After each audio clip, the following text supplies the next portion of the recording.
Sadhu, sadhu, sadhu.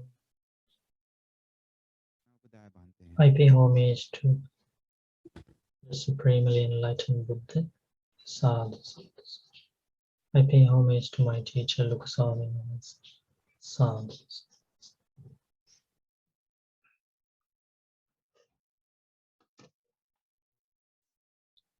The sutta I have selected today is about the spiritual faculties of the difference between the spiritual faculties in different individuals. But at the same time, you will realize that some ignorant people, they don't have any idea about these different spiritual faculties of different individuals. So they rush to conclude, or they rush to jump into conclusions, or they try to judge people in a wrong way. And they are not capable of judging other people with their limited knowledge, with their lack of knowledge, we can say. So now Buddha is teaching very important lessons here, and also we will understand the powerful knowledge of the Buddha, the Indriya Parapariyata Jnana, the Buddha had that knowledge. Only Buddhas can judge other people, only because Buddha can see the maturity of spiritual faculties. Buddha can see the progress of the path of different individuals, and also Buddha can see the future destination of beings according to the progress of the path and the attainments, different attainments. Okay, are you ready to learn this beautiful sutta?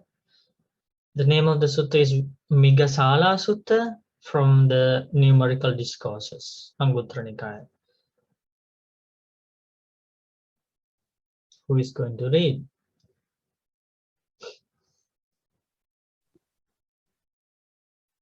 May I? Okay, you can start. With Migasala. Then Venerable Ananda rose up in the morning, and taking his ball and robe, went to the home of the lay woman Migasala, where he sat on the seat spread out. Then the lay woman Migasala went up to Ananda, bowed, sat down to one side, and said to him, "Sir Ananda, how on earth are we supposed to understand the teaching taught by the Buddha when the chaste and the unchaste are both reborn in exactly the same place in the next life?" Okay, so you can see here this Migasālā in the very beginning. She didn't have kind of unshakable confidence in the enlightenment of the Buddha, but she still has some faith, because she invited Ananda Bhante to give dana. But she was confused about some teachings, and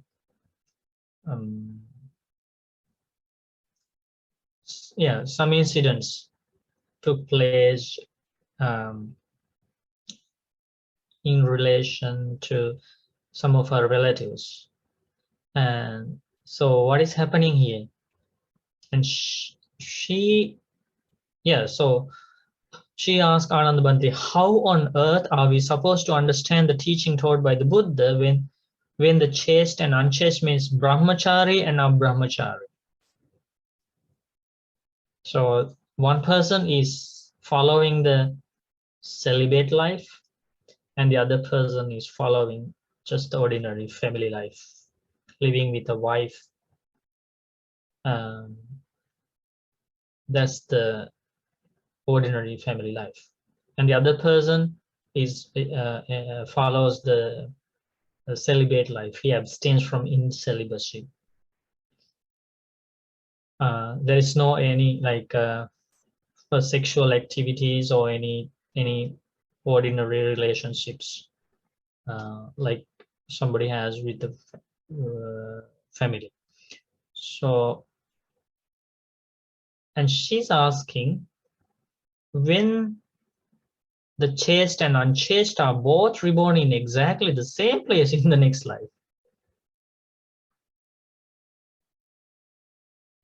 why is she asking that question? Because she explains here.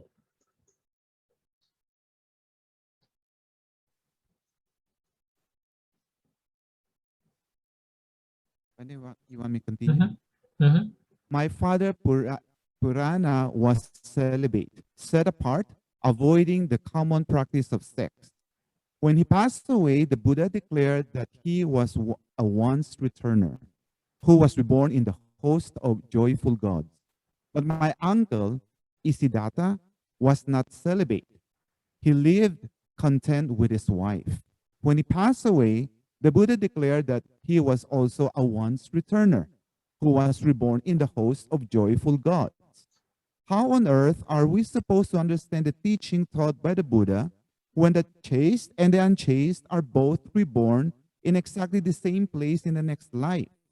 You're right, sister, but that's how the Buddha declared it. Okay, so let's go to the Pali. At the same time, we go along with the Sutta.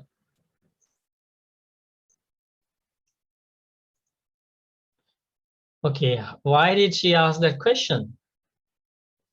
Because she knew that her father, Purana, her father, he started practicing celibate life for a long time.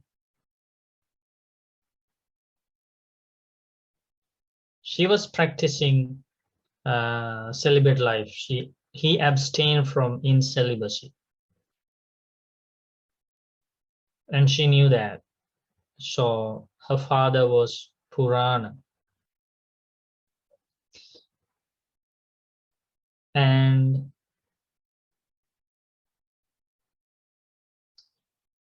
he passed away. Buddha declared, Bhagavata Vyakato Sakadagami Satto Tusitan Kayang Upapannoti. So normally, when Buddha was alive,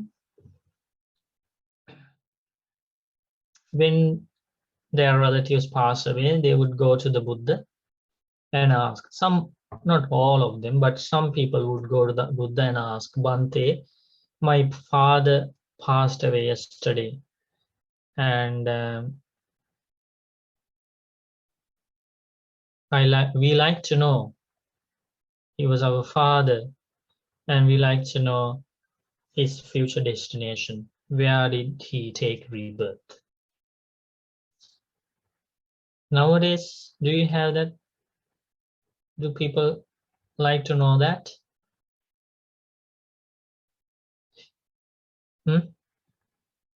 Yes, Bante. When somebody passes away?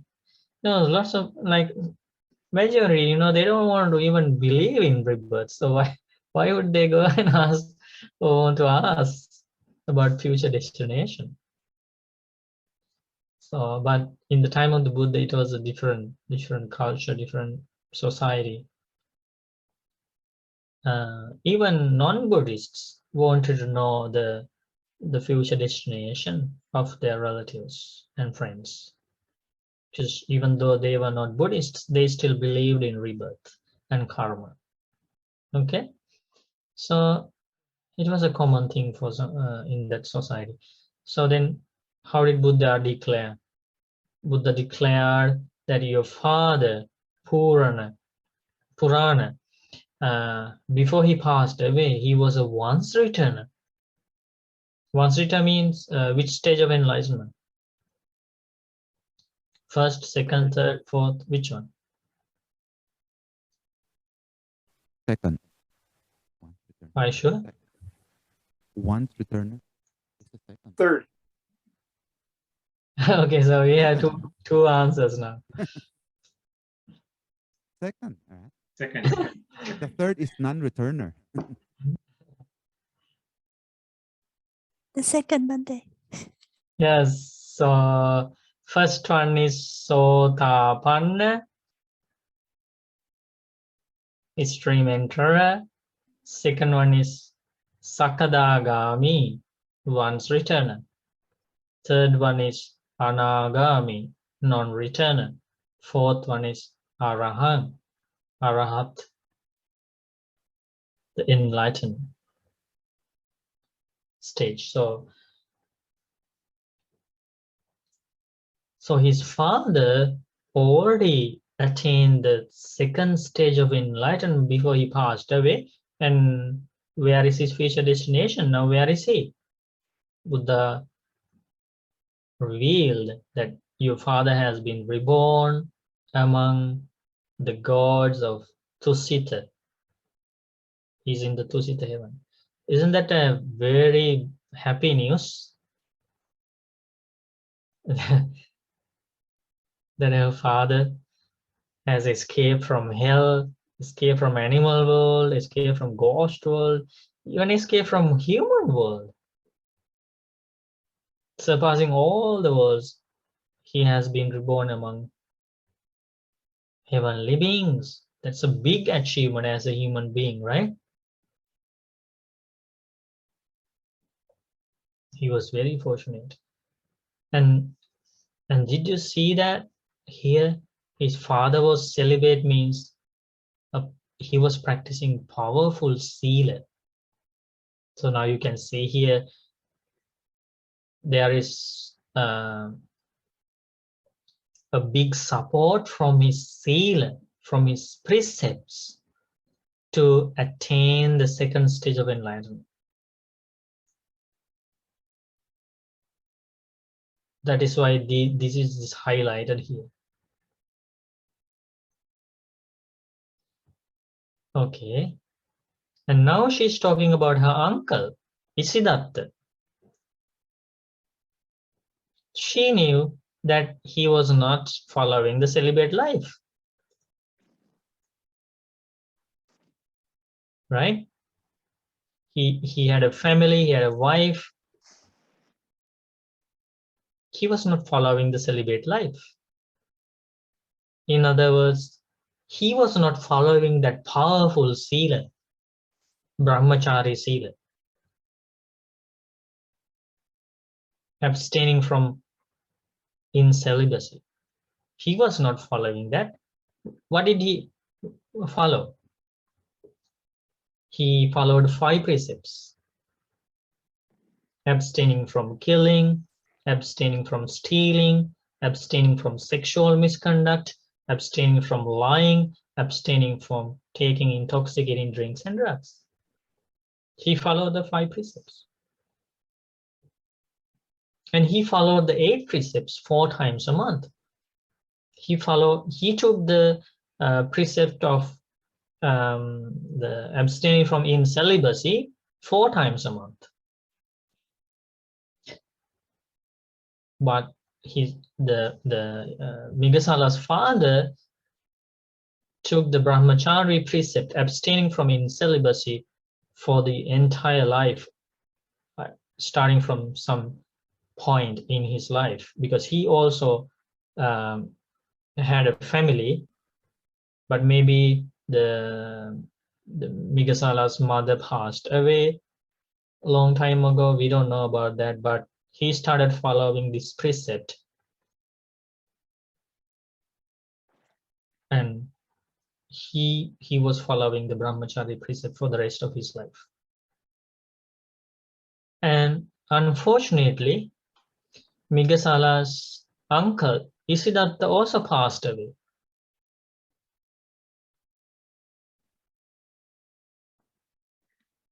When Buddha was alive. And then they went again, they went to the Buddha and asked, "Oh, Bhante, our uncle passed away. We like to know the future destination." And Buddha declared, "Bhagavata Abhyakato Sakadagami Patto Tusitankayam Upapanna." Oh, your uncle Isidatta, before he passed away, he attained the second stage of enlightenment. And now he has been reborn in the same heaven where your father has been born, in the Tusita heavenly world. That is why she was confused. How on earth are we supposed to understand the teaching of the Buddha when the chaste and unchaste are both reborn in exactly the same place in the next life? Here, yatra hi nama brahmachari cha abrahmachari cha ubho sama sama gatika bhavissanti abhisamparayanti. Brahmachari cha abrahmachari cha. And you can see here, we discussed with the life of Purana that his precept supported him attain the second stage of enlightenment, right? His virtuous life supported him a lot. But how about this, her uncle, Isidatta? What did support him to attain the same stage of enlightenment in the previous case, which was supported by the virtue, mainly virtue? So that is the confusion Migasala was going through, because now they have been born in the same place. And the uncle Isiddhanta also was very fortunate, right? He surpassed hell, animal world, ghost world, human world, and he was living a ordinary life, household life, with the wife, with the children, doing a job, earning money, enjoying sense pleasures. But after death, before death, he had attained the second stage of enlightenment. Isn't that a big achievement as somebody who is leading the household life? Doing all these work and leading very busy life, lots of responsibilities in the family, but still managed to attain the second stage of enlightenment. Isn't that a very big achievement? It is. Now because of her question, we are going to know what really happened. That's what we are going to learn. How is it possible for two different individuals who were following two different paths ended up in the same heaven, same place, meeting each other again? Only because of the Buddha's amazing knowledge, we are going to learn about what happened, what exactly happened. Other people don't know.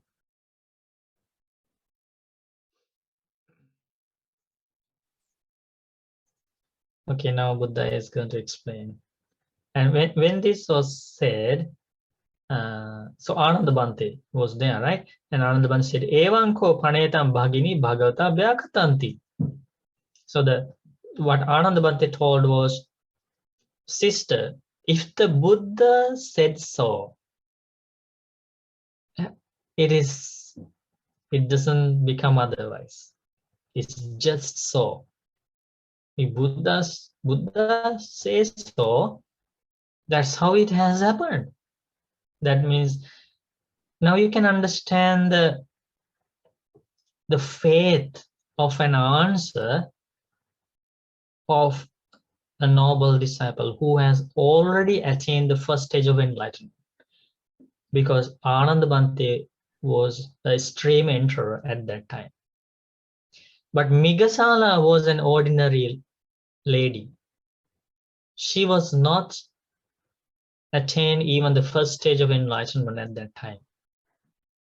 And see the language of different individuals who are in different stages of understanding of the Buddha's teachings. Ananda Bhante didn't say, oh yeah, there should be some mistake. Let me go to the Buddha and ask, did you make a wrong statement, Buddha? No, Anandabhante is not that kind of individual. Anandabhante knows if Buddha said something, it's not going to change. It's being said with full understanding. So as soon as when she said, I'm so confused, I cannot understand this, Anandabhante said, sister, if Buddha said so, that's how it has happened. But Anandabhante also didn't know how it happened.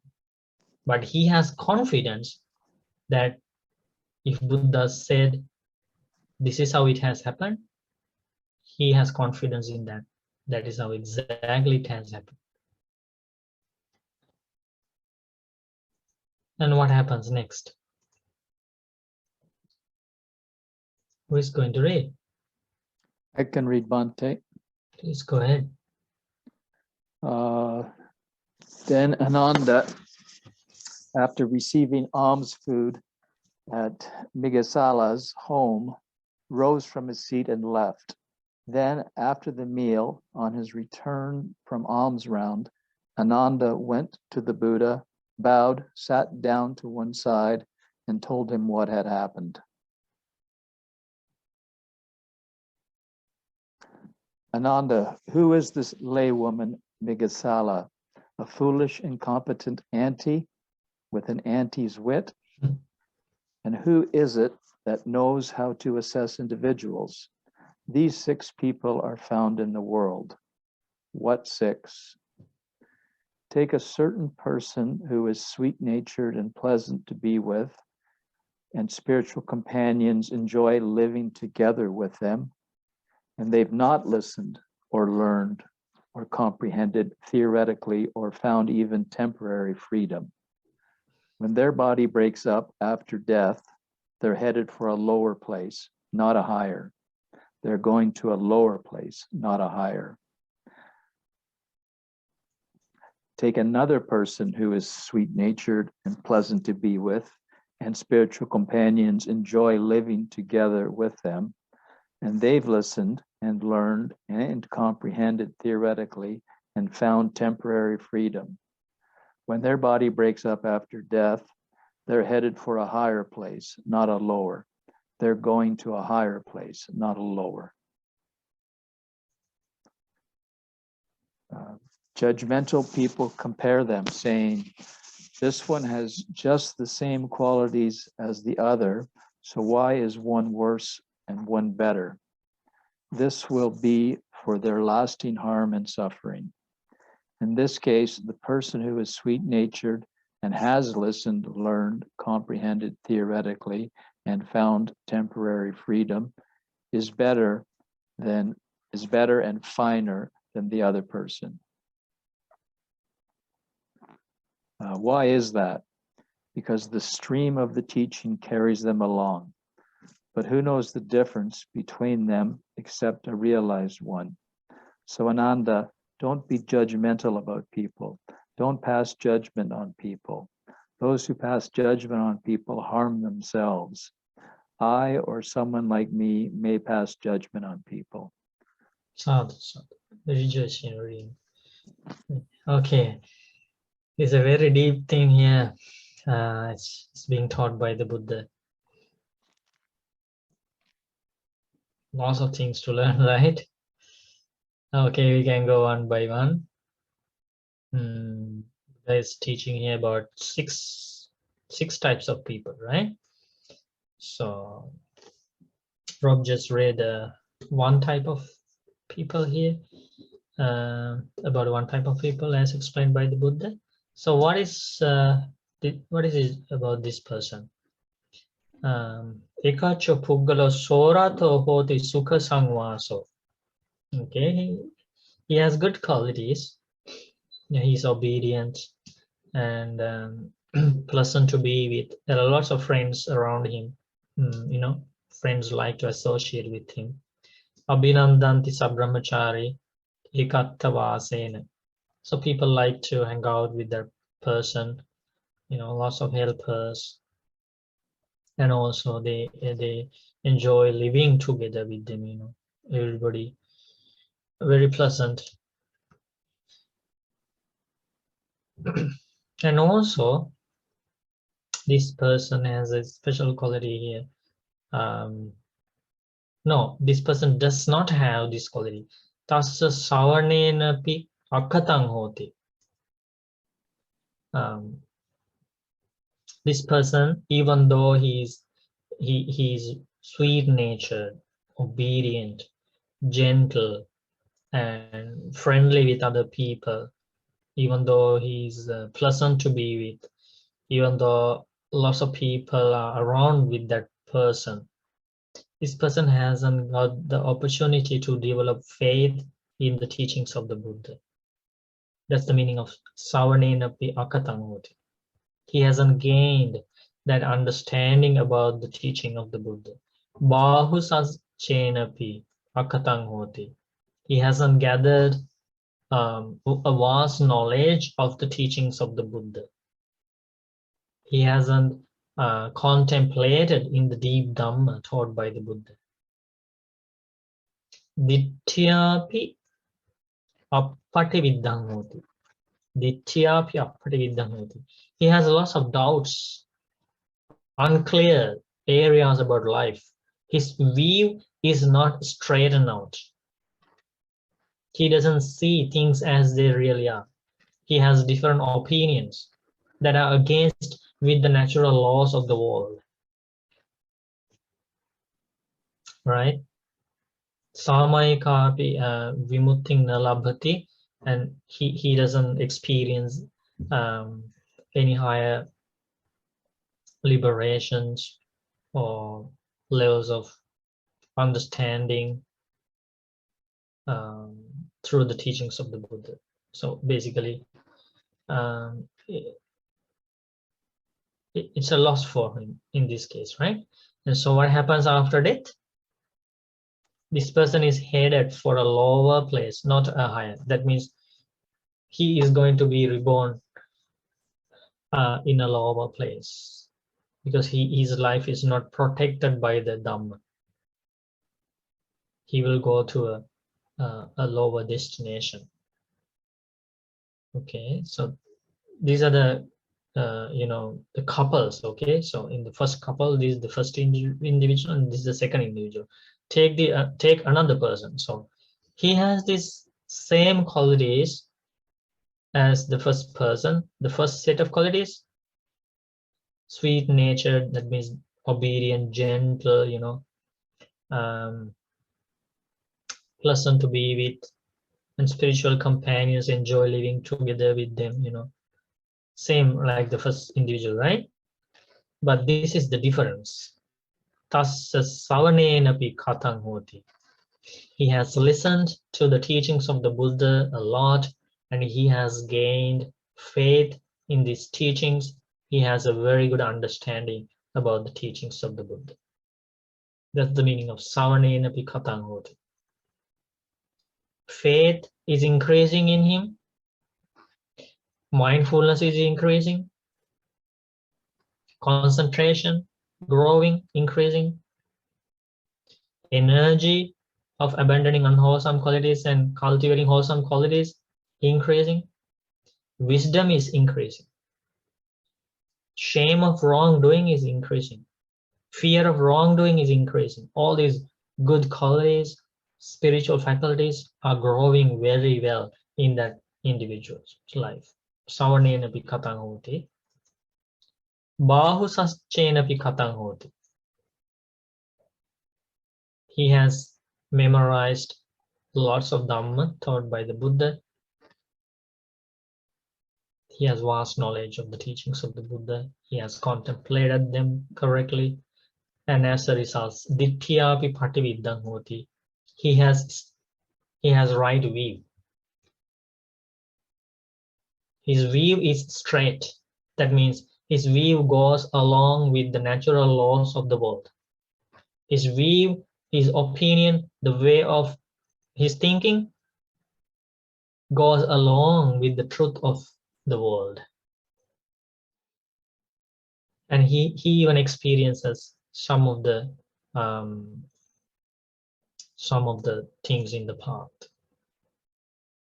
And after death, what happens to this person? He is headed for a higher place, not lower. Now you see, the ordinary peoples recognize these two individuals have the same qualities, but they conclude that by paying attention to only one side, they don't see this specific side of these two individuals that makes the difference of their rebirth. They don't see that. That's why Buddha asks, after explaining this, judgmental people compare them, saying this one has just the same qualities as the other, so why is one worse and one better? So what are the same qualities? They compare only this first part, this part of that individual, and also this is the second individual, same qualities. So by looking at only like partial qualities of these two individuals, comparing them, they ask, how come one becomes worse and the other one becomes better? If one judge like that, judge others, that will be for their lasting harm and suffering, Buddha teaches.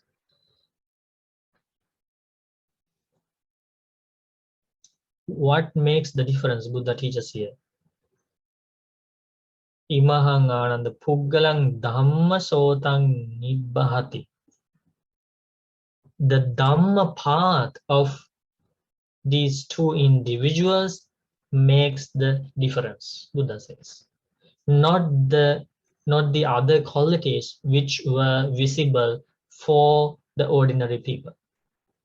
There was this Dhamma Soto, the stream of Dhamma that was that was changing the entire life of the second person, that was not visible for the people who judge others.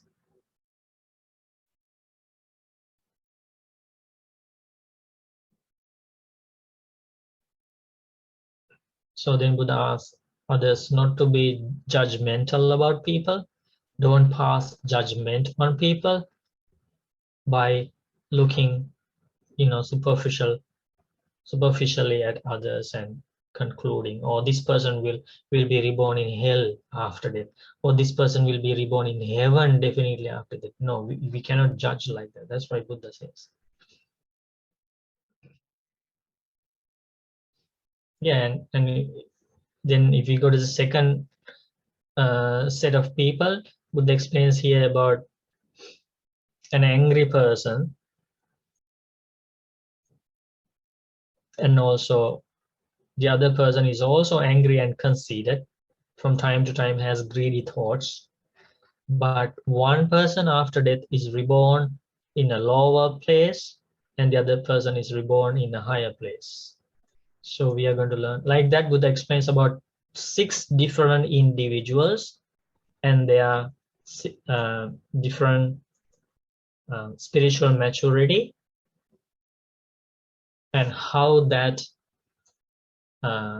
distinguishes between these different individuals in terms of rebirth. It is only through the Indriya Parapariyata Jnana of the Buddha, the knowledge to see the spiritual faculties of beings. Isn't that a beautiful sutta?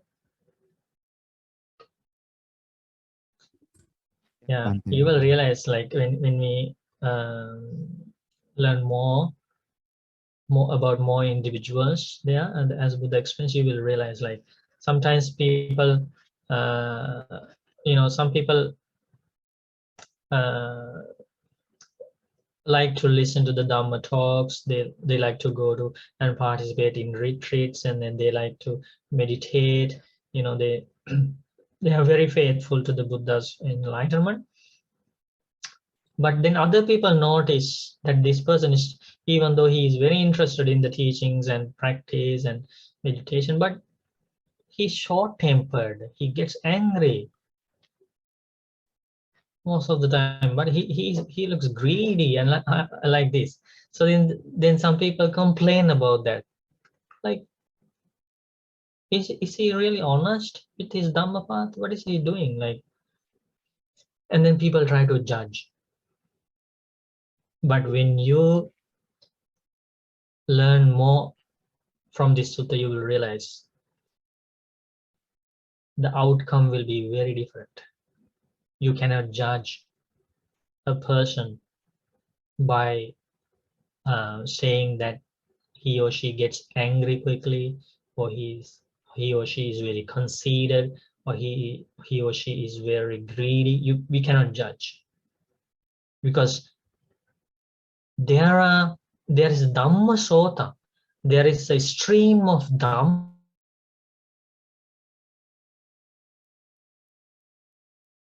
can weaken the strength of those habitual negative qualities, and that stream of Dhamma can uplift this person, can bring to a greater situation. So those are the kind of things that we are going to learn through this sutta. It's a very beautiful, powerful sutta. You think you are going to learn new things? Then you have to join the next Deep Dhamma program